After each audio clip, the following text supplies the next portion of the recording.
सुप्रभात प्यारे बच्चों, आपका एक बार पुनः कक्षा 2 की हिंदी व्याकरण की कक्षा में स्वागत है। प्यारे बच्चों, इससे पहली वाली वीडियो में भाग 1 में हमने पढ़ा पाठ 3 मात्राएं। उस वीडियो में हमने पढ़ा आ स्वर की मात्रा, ई छोटी ई स्वर की मात्रा, बड़ी ई स्वर की मात्रा, छोटे ऊ स्वर की मात्रा, बड़े ऊ की मात्रा और री की मात्रा। इन मात्राओं के विषय में हमने भाग 1 जो वीडियो थी उसमें पढ़ा। आज हम पढ़ेंगे ए की मात्रा। इस प्रकार से ए की मात्रा लगती है भेड़, सेब, सपेरा। ये तीनों शब्द ए की मात्रा से बने शब्द हैं। भेड़ भा के ऊपर ए की मात्रा लगी है, इससे इसका उच्चारण हुआ भे। सा व्यंजन के ऊपर ए की मात्रा लगी है, इससे इसका उच्चारण हुआ से। और पा व्यंजन के ऊपर यहाँ पर ए की मात्रा लगी है, इससे इसका उच्चारण हुआ पे। तो इस तरह से व्यंजनों के ऊपर ए की मात्रा लगाई जाती है। भेड़ भ धन ए धन ड़। भ ये हलंत लगा हुआ व्यंजन है, भा पे हलंत लगा है, ये स्वर रहित व्यंजन है। धन ए की मात्रा धन ड़ा। जब इसके साथ हम ए स्वर है जो उसको जोड़ेंगे, ए स्वर को मिलाएंगे, ए की मात्रा भा पे लगेगी और इसका उच्चारण होगा भे और ड़ा। इस प्रकार ये शब्द बना भेड़। दूसरा शब्द है सेब। श धन ए धन बा। श व्यंजन है, इसके नीचे हलंत लगा हुआ है, ये भी स्वर रहित व्यंजन है। धन ए की मात्रा धन बा, तो शा सा पे ए की मात्रा से और बा सेब। इस प्रकार ये शब्द बना सेब। सपेरा। शा धन प धन ए धन रा। तो शा धन पा।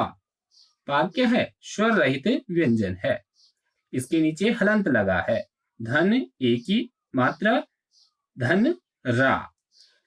शा शा पा पापे की मात्रा पे, रा राप्या की मात्रा रा। इस प्रकार ये शब्द बना सपेरा। याद रखें, ए की मात्रा इस प्रकार से लगती है, ये मात्रा व्यंजनों के ऊपर लगती है। जैसे अब यहाँ देख रहे हैं भा व्यंजन है और भा व्यंजन के ऊपर ए की मात्रा लगी है। सा व्यंजन है, सा व्यंजन के ऊपर ए की मात्रा लगी है। पा व्यंजन है, पा के ऊपर ए की मात्रा लगी है। तो ए स्वर की मात्रा व्यंजनों के ऊपर लगती है। ऐ की मात्रा, ये ऐ की मात्रा है, इस प्रकार से लगाई जाती है। ऐ की मात्रा से बनने वाले शब्द हैं पैसा, बैल, मैना। ये तीनों शब्द ऐ की मात्रा से बने हैं। पा पापे ऐ की मात्रा है पई, बा बापे ऐ की मात्रा है बई, माँ पे ऐ की मात्रा है मैं। तो ये पा व्यंजन के ऊपर ऐ की मात्रा लगी है, बा व्यंजन के ऊपर ऐ की मात्रा लगी है और माँ व्यंजन के ऊपर ऐ की मात्रा लगी है। ऐ जो स्वर है उसकी मात्रा हमेशा व्यंजनों के ऊपर लगती है। पैसा। प धन ऐ धन सा। प स्वर रहित व्यंजन है, इसलिए इसके नीचे हलंत लगा है। धन ऐ की मात्रा धन सा। पा पा के ऊपर ऐ की मात्रा पै और सा साप्या की मात्रा सा। ये शब्द बना पैसा। बैल। ब धन ऐ धन ला। ब धन ऐ की मात्रा धन ला। तो बा व्यंजन है, बा व्यंजन के ऊपर ऐ की मात्रा लगी है, इससे इसका उच्चारण होगा बै और ला। इस प्रकार ये शब्द बना बैल। मैना। म धन ऐ धन ना। माँ धन ऐ की मात्रा धन ना। माँ व्यंजन के ऊपर ऐ की मात्रा लगी, इससे इसका उच्चारण हुआ मैं और ना नाप्या की मात्रा ना। इस प्रकार ये शब्द बना मैना। ऐ व्यंजन की मात्रा व्यंजनों के ऊपर लगती है।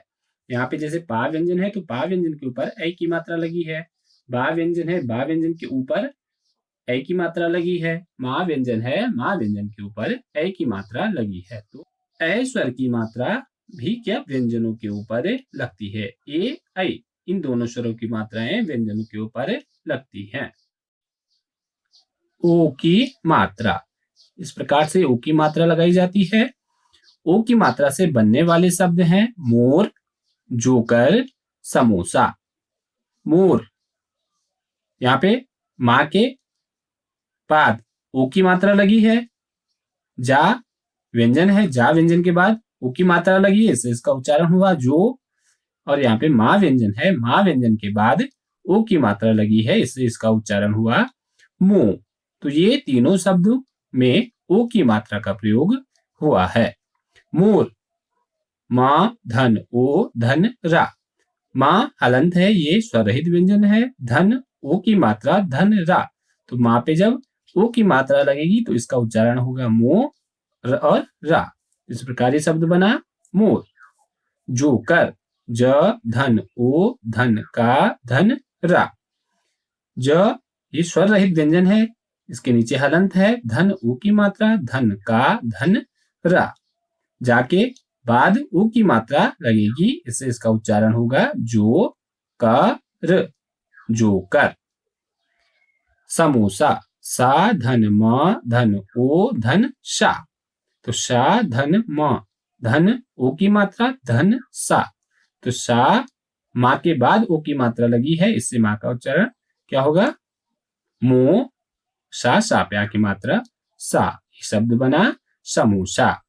ओ स्वर की मात्रा हमेशा व्यंजनों के बाद लगती है। जो ये ओ स्वर है, इसकी मात्रा इस प्रकार से लगाई जाती है और ये व्यंजनों के बाद लगती है। जैसे आप यहाँ पे देख रहे हैं, माँ व्यंजन के बाद ऊ की मात्रा लगी है, जा व्यंजन के बाद ऊ की मात्रा लगी है और माँ व्यंजन के बाद ऊ की मात्रा लगी है। औ की मात्रा, ये औ की मात्रा है, इस प्रकार से औ की मात्रा लगती है। औ की मात्रा से बनने वाले शब्द हैं नौका, नौकर, हथौड़ा। ना व्यंजन है और ना व्यंजन के बाद औ की मात्रा लगी है, इससे इसका उच्चारण हुआ नौ। यहाँ पे भी ना व्यंजन है और ना व्यंजन के बाद औ की मात्रा लगी है, इसका भी उच्चारण क्या है नौ। यहाँ था व्यंजन है, था व्यंजन के बाद औ की मात्रा लगी है, इससे इसका उच्चारण हुआ थौ। तो ये तीनों शब्द हैं, तीनों शब्दों में औ की मात्रा का प्रयोग हुआ है। औ की मात्रा हमेशा व्यंजनों के बाद लगती है। नौका, न धन औ धन का, ना स्वर रहित व्यंजन है, इसलिए इसके नीचे हलंत है। धन औ की मात्रा धन का। ना के बाद औ की मात्रा लगी, इससे इसका उच्चारण हुआ नौ। का प्या की मात्रा का, तो इस शब्द बना नौका। नौकर, न धन औ धन का धन रा। न धन औ की मात्रा धन का धन रा, तो ना के बाद औ की मात्रा लगेगी, इससे इसका उच्चारण होगा नौ का र, नौकर। हथौड़ा, हा धन था धन औ की मात्रा धन रा, तो हा था व्यंजन के बाद औ की मात्रा लगी, इससे इसका उच्चारण हुआ थौ और रा पे आ की मात्रा रा। इस प्रकार ये शब्द बना हथौड़ा। अ स्वर की मात्रा, इस अ स्वर की मात्रा भी क्या व्यंजनों के बाद लगती है। ना, जैसे आप यहाँ पे देख रहे हैं ना व्यंजन है, उसके बाद औ की मात्रा लगी है। यहाँ पे भी ना व्यंजन है, उसके बाद भी औ की मात्रा लगी है। था व्यंजन है, था व्यंजन के बाद भी औ की मात्रा लगी है। याद रखिए, औ की मात्रा जो अ स्वर है, इसकी मात्रा व्यंजनों के बाद लगती है। अंग, इसे हम अनुस्वार भी कहते हैं, और चंद्र बिंदु अनुनासिक की मात्रा, ये दोनों मात्राएं, ये अनुस्वार की मात्रा है, ये अनुनासिक की मात्रा है, जिसे हम चंद्र बिंदु कहते हैं और इस मात्रा को हम अनुस्वार कहते हैं। तो इन मात्राओं से बनने वाले शब्द हैं हंस, झंडा और हंसना। इन शब्दों में अनुस्वार और अनुनासिक चंद्र बिंदु की मात्राएं लगी हैं। ह धन अंग धन श।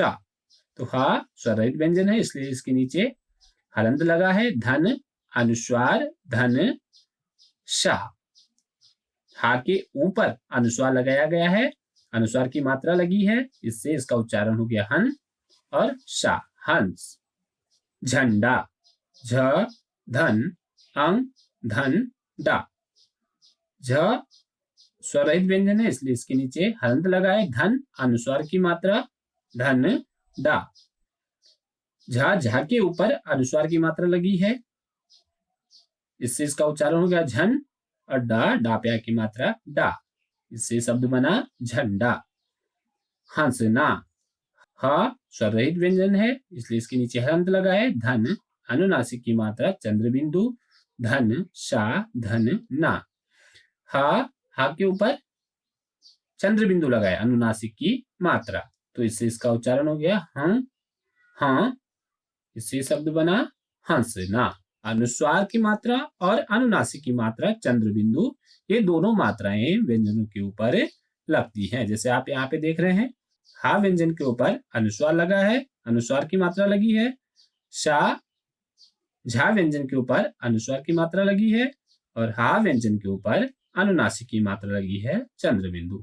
तो अनुस्वार और अनुनासिक की मात्रा चंद्र बिंदु, ये दोनों मात्राएं व्यंजनों के ऊपर लगती हैं। आह की मात्रा, ये विसर्ग हम इसे कहते हैं। विसर्ग की मात्रा इस तरह से लगाई जाती है। विसर्ग से बनने वाले शब्द हैं छ नमः प्रातः। ये विसर्ग युक्त शब्द हैं जिन पे विसर्ग की मात्रा लगी है। छ धन अह। छ स्वर रहित व्यंजन है, इसलिए इसके नीचे हलंत लगा है। धन विसर्ग से छ के आगे हमने विसर्ग लगाया, इससे इसका उच्चारण हो गया छह। नमः ना धन म धन अह। ना धन मा व्यंजन स्वर रहित है, इसलिए इसके नीचे हलंत है। धन विसर्ग, ना और मा व्यंजन के बाद हमने क्या किया, विसर्ग लगाया, इससे इसका उच्चारण हुआ, ये शब्द बना नमः। प्रातः प्रा धन त धन अह। प्रा धन त धन विसर्ग, प्रा ता के आगे विसर्ग, इससे ये शब्द बना प्रातः। याद रखें, आह की मात्रा विसर्ग व्यंजनों के आगे लगती है। जैसे आप देख रहे हैं, छा व्यंजन है, उसके आगे विसर्ग लगा है। मा व्यंजन है, उसके आगे विसर्ग लगा है। ता व्यंजन है, उसके आगे विसर्ग लगा है। इस पाठ में पाठ 3 मात्राएं, इस पाठ में हमने जाना, आपने जाना कि स्वरों को जब व्यंजनों के साथ मिलाते हैं, जब हम स्वरों को व्यंजनों के साथ मिलाते हैं तो उनके रूप बदल जाते हैं, तो उनके रूप बदल जाते हैं। यह बदला हुआ रूप ही मात्रा कहलाता है। अर्थात जब हम स्वरों को व्यंजनों के साथ मिलाते हैं तो उनके रूप बदल जाते हैं, उनके रूप में परिवर्तन हो जाता है। यह बदला हुआ, यही बदला हुआ रूप मात्रा कहलाता है। आ की कोई मात्रा नहीं होती है। जो अ स्वर है, इस स्वर की कोई मात्रा नहीं होती है। यह व्यंजनों को पूर्णता प्रदान करता है। आ स्वर है, ये व्यंजनों को पूर्णता प्रदान करता है, ये व्यंजनों को पूरा करता है। आ, बड़ी ई, ओ, औ तथा अह विसर्ग की मात्राएं व्यंजनों के बाद लगती हैं। इन स्वरों की मात्राएं आ, बड़ी ई, ओ, औ और आह विसर्ग की मात्राएं व्यंजनों के बाद लगती हैं। ए, ऐ, अंग तथा चंद्र बिंदु अनुनासिक की मात्रा, जिसे हम कहते हैं, की मात्राएं व्यंजनों के ऊपर लगती हैं।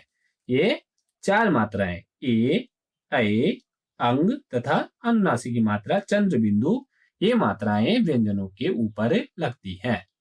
उ, छोटा उ, बड़ा उ तथा री की मात्राएं, इन 3 स्वरों की मात्राएं उ और री, छोटा उ, बड़ा उ और री की मात्राएं व्यंजनों के नीचे लगती हैं। ये तीनों मात्राएं, इन तीनों स्वरों की मात्राएं व्यंजनों के नीचे लगती हैं। रा व्यंजन पर छोटे ऊ तथा बड़े ऊ की मात्राएं इसके बीच में लगती हैं। रा व्यंजन है, इस रा व्यंजन के बीच में, रा व्यंजन है, इस व्यंजन में छोटे ऊ और बड़े ऊ की मात्रा इस रा व्यंजन के बीच में लगती है।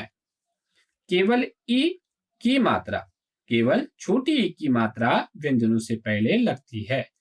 छोटी ई, जो ई स्वर है, छोटी ई जिसे हम कहते हैं, इस स्वर की मात्रा केवल व्यंजनों के पहले लगती है। यही स्वर है छोटी ई जिसकी मात्रा व्यंजन से पहले लगती है।